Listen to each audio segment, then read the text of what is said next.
بسم اللہ الرحمن الرحیم۔ السلام علیکم۔ یاسمین ناولز میں ہم آپ کو خوش آمدید کہتے ہیں۔ آج آپ جو ناول سن رہے ہیں اس کا نام ہے مقید حیات۔ اس کی مصنفہ ہیں زباریہ صاحب۔ ایپیسوڈ 12۔ دیوار کے ساتھ ساتھ جانے کون سی جنس کے پھولدار پودے لگے تھے۔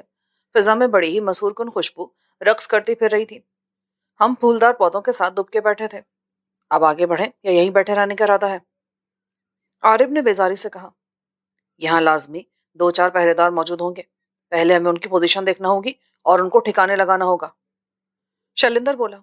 آپ آگے بڑھیں، جب کوئی سامنے آئے گا تو اسے دیکھ لیں گے۔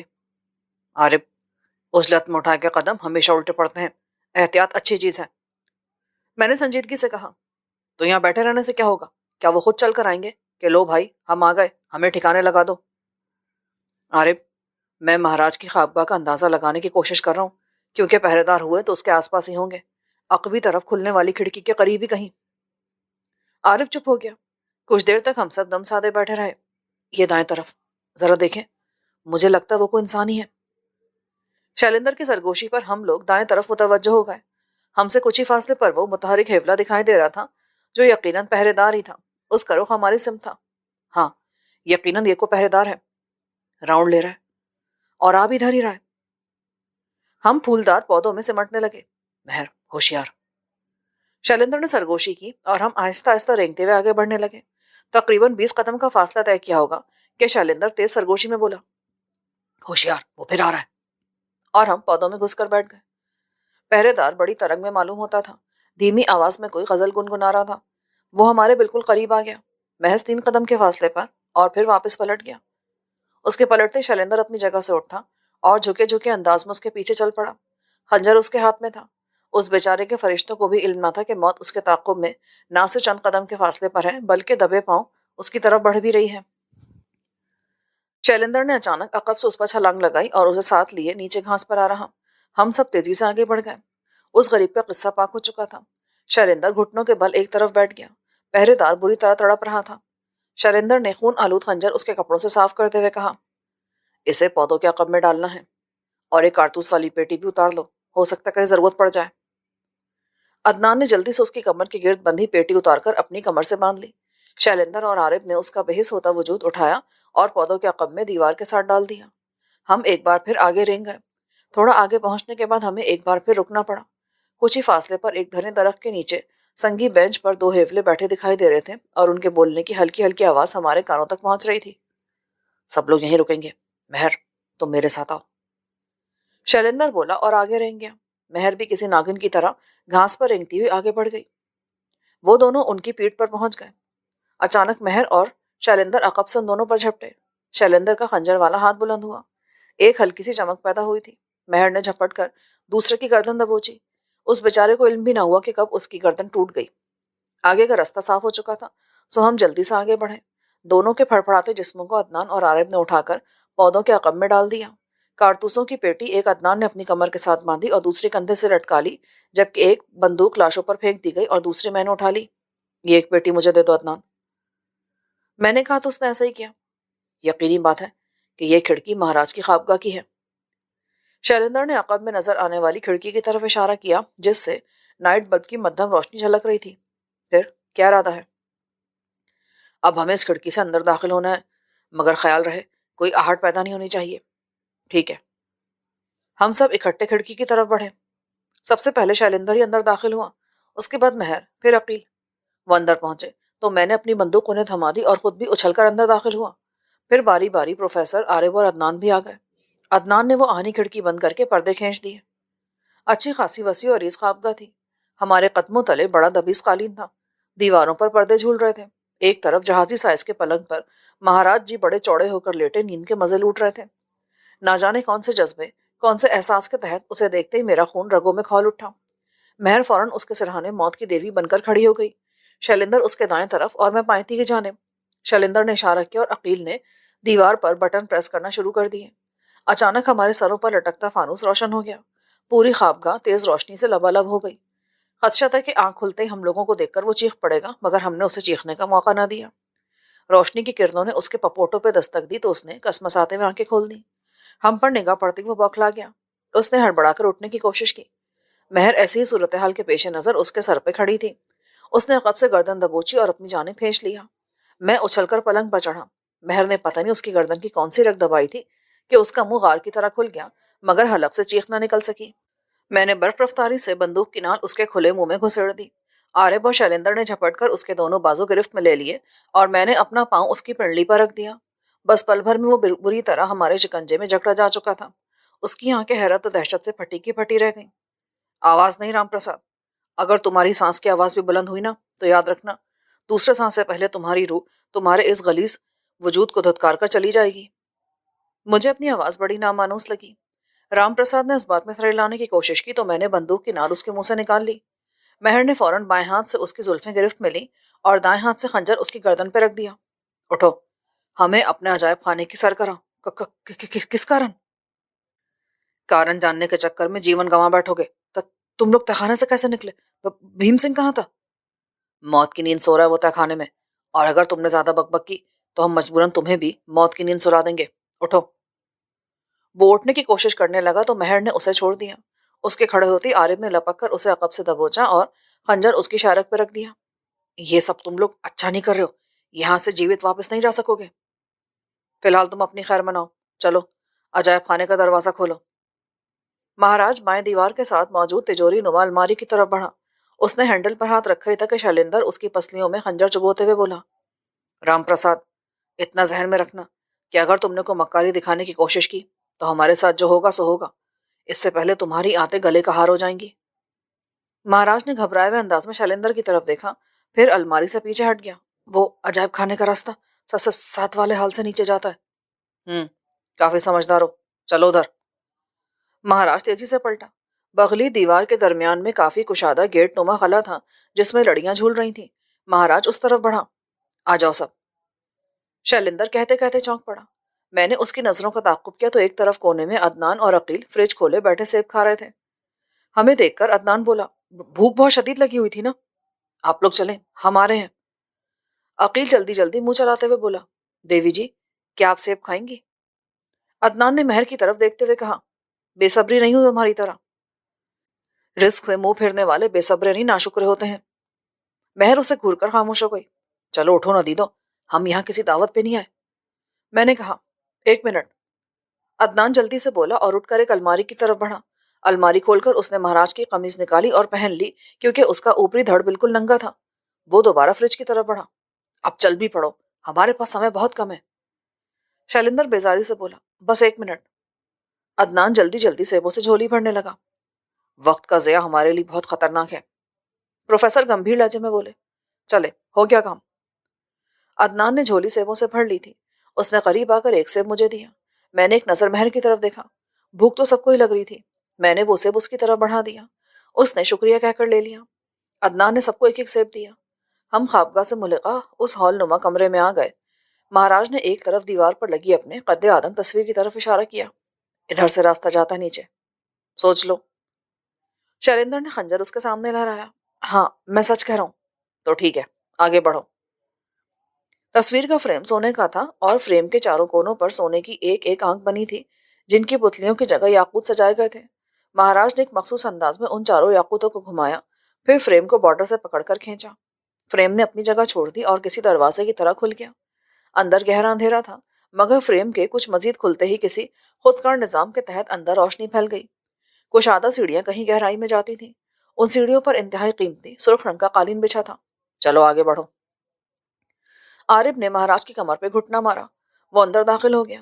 پھر ہم سب کے اندر داخل ہوتے عارف نے فریم بند کیا اور ساتھ ہی اندر اندھیرا پھیل گیا۔ گھپ اندھیرے میں تیزی سے سیڑھیاں طے کرنے کی مدھم مدھم آواز بلند ہوئی۔ غالباً مہاراج بھاگ رہا تھا، لیکن قالین کی وجہ سے ہلکی دھپ دھپ کی آواز آ رہی تھی۔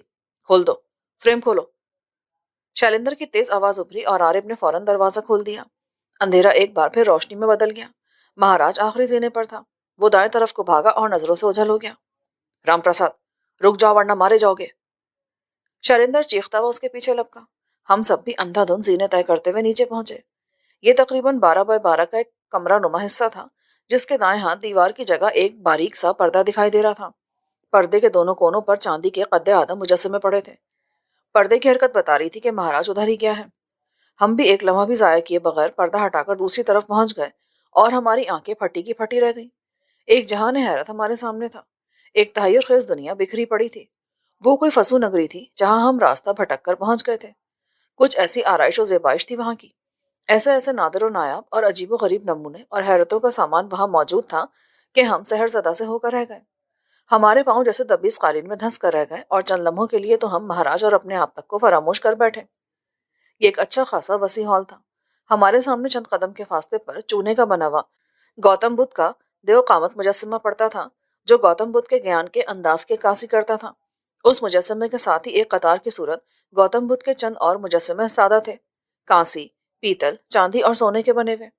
دیواروں میں شیشے لگے تھے اور ان شیشوں کے پیچھے دیواروں میں بنی ہوئی الماریوں میں ہزارہا نادر نمونے تھے، نسوانی مجسمے، جو مجسمے کم اور زندہ جاوید عورتیں زیادہ لگتی تھیں، استخوانی ڈھانچے، قدیم معبدوں میں عبادت کے لیے استعمال ہونے والے ظروف، قدیم وضع کے ہتھیار، دھاتی جوتے، قدیم لبادے، مٹی کی کھوپڑیاں، سانتے، ہیروں کے بنے ہوئے چراغ اور شمعدان، بیش قیمت پتھروں کے بنے تاج اور مالائیں، زندہ کلبلاتے ہوئے عجیب و غریب حیت کے سانپ جانور۔ ہال کے وسط میں سرخ یاقوتی پتھروں سے بنا فرعون منقورہ کا مجسمہ استادہ تھا، جس کے پہلو میں کلوپترا کا برہنہ مجسمہ تھا۔ یونانی، مصری دیوی دیوتاؤں کی مورتیاں، جانوروں کی کھالیں اور ڈھانچے، ادونس، کیوپڈ اور دیوی وینس کے مجسمے۔ اس کونے سے لے کر سامنے نظر آنے والے دوسرے کونے تک ایک 4 فٹ اونچی اور تقریباً 3 فٹ چوڑی دیوار تھی جس پر پردے لٹک رہے تھے۔ اس دیوار کے اوپر شیشے کے کیس ایک ترتیب سے رکھے تھے جن میں مختلف تہذیبوں کی نشانیاں محفوظ کی گئی تھیں۔ شیشے کی الماریوں کے اوپر انتہائی نادر قسم کی پینٹنگز آویزاں تھیں۔ بغلی طرف کی پوری کی دیوار کو ایکویریم کی شکل دی گئی تھی۔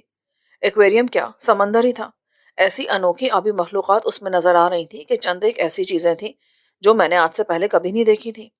ہال میں تھوڑے تھوڑے فاصلے پر شیشے کے تابوت نما کیس استادہ تھے، چند میں مورتیاں، استخوانی ڈھانچے اور چند میں انسانی وجود تھے، مرد، عورتیں، مادرزاد برہنہ حالت میں۔ غرض یہ کہ وہاں اتنا کچھ تھا جسے احاطہ تحریر میں لانا ممکن نہیں۔ یہ سب دیکھ کر ایک ذرا تو ہم اپنی اپنی جگہ مبہوت ہو کر رہ گئے۔ پھر شیلیندر تیزی سے آگے بڑھا۔ رام پرساد، سامنے آ جاؤ، کیوں چھپنے سے کچھ حاصل نہیں ہوگا۔ ہم سب بھی آگے بڑھے۔ رام پرساد، تم بے موت مارے جاؤ گے، سامنے آ جاؤ۔ شیلیندر نے پھر آواز دی مگر کوئی جواب نہ آیا۔ ظاہری بات تھی، رام پرساد سامنے آنے کے لیے نہیں چھپا تھا۔ ہم سب ہال میں پھیل گئے، مگر شاید رام پرساد آنکھ مچولی کھیلنا چاہتا تھا۔ سب کی نظریں مہاراج رام پرساد کی کھوج میں تھی، مگر میری نظریں مریاقس کے تابوت کی تلاش میں تھی، پر وہ کہیں دکھائی نہیں دے رہا تھا۔ میرے اضطراب میں اضافہ ہوتا جا رہا تھا۔ بقول شیلیندر کے تابوت عجائب خانے میں ہی موجود تھا اور تابوت کے اوپر وہ سونے کا مجسمہ استادہ کیا گیا تھا جس میں مریاقس کا وجود مبہوث تھا، مگر اس وقت نہ تو تابوت دکھائی پڑتا تھا اور نہ ہی وہ سونے کا مجسمہ۔ میں پوری توجہ سے اطراف کا جائزہ لیتے ہوئے آگے بڑھ رہا تھا، مگر حقیقتاً مجسمہ یا تابوت وہاں موجود نہیں تھا۔ میرا دل ڈوبنے لگا۔ جس مجسمے کے لیے میں مصر سے ہندوستان تک آیا تھا، اتنا بڑا کھٹراک پالا تھا، جس کے لیے اتنی جانیں ضائع ہوئیں، ہم سب موت کے منہ میں آ کھڑے ہوئے۔ اسے یہاں ہونا چاہیے تھا مگر وہ یہاں نہیں تھا۔ میرے ذہن میں ہزاروں اندیشے کلبلانے لگے۔ کہیں مہاراج نے اس کا آگے سودا نہ کر دیا ہو، کسی کو تحفے میں نہ دے دیا ہو، اور یہ بھی تو ممکن ہے کہ ہماری وجہ سے مہاراج نے اسے کہیں غائب کر دیا ہو۔ لیکن بھلا اس جگہ سے زیادہ محفوظ جگہ اور کون سی ہو سکتی تھی؟ ہم 7ویں ہال کے دوسرے کونے تک آن پہنچے، لیکن مہاراج کہیں دکھائی نہ دیا اور نہ ہی تابوت۔ شیلیندر صاحب، آپ نے تو کہا تھا تابوت اور مجسمہ یہیں کہیں ہے، پھر دکھائی کیوں نہیں دے رہا؟